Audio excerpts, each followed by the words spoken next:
Hi friends, இப்போ பார்த்தீங்கன்னா என்கிட்ட இருக்க கோல்டு காயின் தான் நான் உங்களுக்கு வந்து காட்ட போகிறேன். இங்கே பாருங்கள், இது வந்து நான் இப்போ லாஸ்ட்டாக பொங்கலுக்காண்டி வாங்கினேன் 2 கிராம் கோல்டு காயின். இந்த வேஸ்டேஜ் எதுவுமே பே பண்ணாமல் வெறும் ஜிஎஸ்டி மட்டும் பே பண்ணி வாங்கியிருந்தேன்.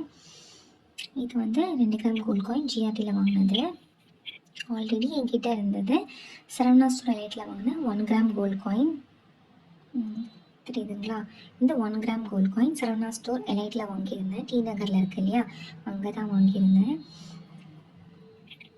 அடுத்தது வந்து என்கிட்ட இருக்கிற 1/2 கிராம் கோல்டு காயின். இது வந்து நியூ இயர்க்காக வாங்கியிருந்தேன். சரவணா லெஜெண்ட் சரவணா ஸ்டோர் இருக்கு இல்லையா, அங்கே வந்து 500 மில்லிகிராம் அதாவது பாதி 1/2 கிராம் கோல்டு காயின் வந்து லெஜெண்ட்லேருந்து வாங்கியிருந்தேன். பாருங்கள் இது எப்படி இருக்குது எல்லாமே அப்படின்னு சொல்லிட்டு. இந்த மாதிரி நிறைய குட்டி குட்டியாக சேவ் பண்ணால் தான் நம்மளால் பெருசாக வாங்க முடியும். நம்ம வந்து பார்ன் வித் சில்வர் ஸ்பூன்லாம் சொல்லுவாங்க இல்லையா, பிறக்கும் போதே வந்து தங்க தட்டில் பிறந்தவன் அப்படி இப்படின்னு சொல்லிட்டு, அந்த மாதிரிலாம் வந்து நம்ம கிடையாது. நான் ரொம்ப கஷ்டப்படுற ஃபேமிலி தான்.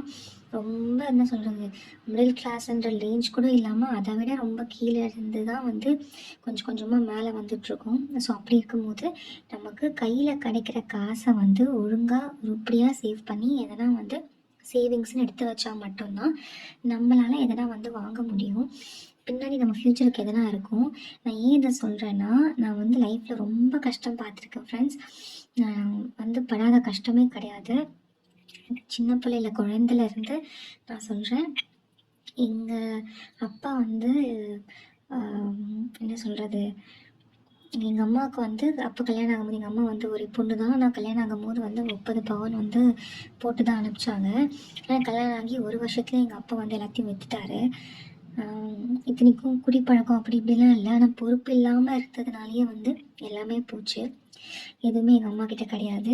எங்கள் அம்மா வந்து இப்போ போட்டிருக்காங்கன்னா அதுவும் வந்து திரும்ப எங்கள் அம்மா வாங்கி கொடுத்தது தான். எதுவுமே வந்து எங்கள் அப்பா இப்போ வரைக்குமே வந்து வாங்கி கொடுத்தது கிடையாது. 1 கிராம் கோல்டு கூட.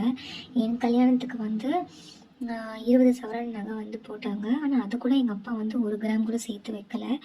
எல்லாமே நானும் என் தங்கச்சியும் மட்டும்தான் கஷ்டப்பட்டு சேவ் பண்ணி வாங்கணும். இப்போல்லாம் வந்து காசு இருக்கோ அப்போல்லாம் குட்டி குட்டியாக வந்து இந்த மாதிரி கோல்டு காயின் தான் வந்து வாங்கிட்டு வருவேன். அந்த மாதிரி தான் சேவ் பண்ணோம் நானும் என் தங்கச்சியும். ஸோ இதெல்லாம் எதுக்காக சொல்கிறேன்னு பார்த்தீங்கன்னா, இது நிறைய பேரோட ஃபேமிலியில் இந்த மாதிரி இருக்கலாம். அதனால் நம்ம வந்து நம்ம அப்பா சரியில்லை, நம்ம ஃபேமிலி பேக்ரவுண்ட் சரியில்லை, நம்ம குடும்பம் அப்படி இல்லை, நம்ம ஒழுங்காக சம்பாதிக்கலை, அப்படி இப்படி நிறைய காரணம் சொல்கிறதுக்கு பதிலாக நமக்கு கடவுள் கொடுத்துருக்க இன்னொரு சான்ஸை நினச்சிக்கோங்க. நம்மளால் என்ன பண்ண முடியுது, அவங்களாம் பண்ணலை, ஓகே நம்ம என்ன பண்ணியிருக்கோம் அப்படிங்கிறத நினச்சி பார்த்து நீங்கள் வந்து சேவ் பண்ண ஆரம்பிங்க. அப்போ தான் நம்மளால் கொஞ்சமாவது எடுக்க முடியும். ஸோ நம்மளோட சேவிங்ஸ் மட்டும்தான். நான் சொன்னேன் பார்த்தீங்களா, 20 சவரன் நாங்கள் வந்து கல்யாணத்துக்கு போட்டாங்கன்னு சொல்லிட்டு, அது முழுக்க முழுக்க என்னோட சம்பளம், என் தங்கச்சியோட சம்பளம் மட்டும்தான். நாங்கள் அதில் சிட்டு போட்டு காயினாக வாங்கி எவ்வளோ கஷ்டப்பட்டு அந்த மாதிரி தான் சேர்த்து வச்சோம். எங்களுக்கு சம்பளம்லாம் பார்த்திங்கன்னா ரொம்பலாம் வந்து வாங்கல. 12,000 தான் என்னோட சம்பளம். என் தங்கச்சியோட சம்பளம் 9,000. அவ்வளோதான். அப்போ இருக்கிற போதே வந்து வீட்டுக்கும் நாங்கள் பார்த்துக்கிட்டு வீட்டு செலவுக்கும் கொடுத்துட்டு அந்த மாதிரி வந்து நாங்கள் சேவ் பண்ணி வச்சோம். ஸோ வந்து பார்த்திங்கன்னா நம்ம சம்பளம் எவ்வளோ இருந்தாலும் நம்மளால் முடிஞ்ச அளவுக்கு நம்ம வந்து சேவ் பண்ணி வைக்கணும் எப்போவுமே. இப்போ அப்பா அம்மா சேர்த்து வைக்கல, ஓகே, நமக்கு வந்து படிப்பு கொடுத்துருக்காங்க, நல்லா படிச்சிருக்கோம், நம்ம வேலைக்கு போகிறோம். அப்போ அதை வச்சு நம்மளால் எவ்வளோ முடியுமோ அவ்வளோ நம்மளுக்கு வந்து சேர்த்துக்கிறது நல்லது.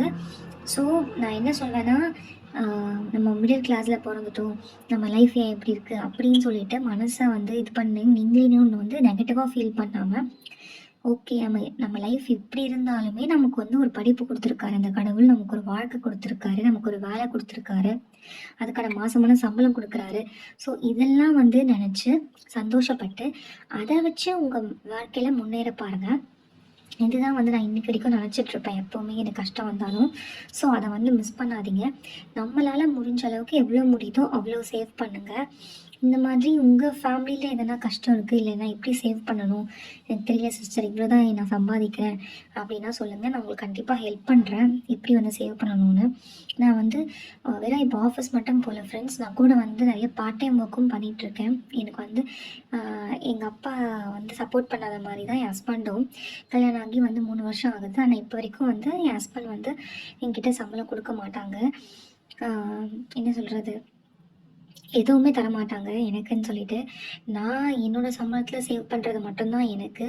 ஏன்னா அவங்களுமே வந்து கொஞ்சம் கொஞ்சம் இல்லை, கொஞ்சம் நிறையவே எங்கள் அப்பா மாதிரி தான்.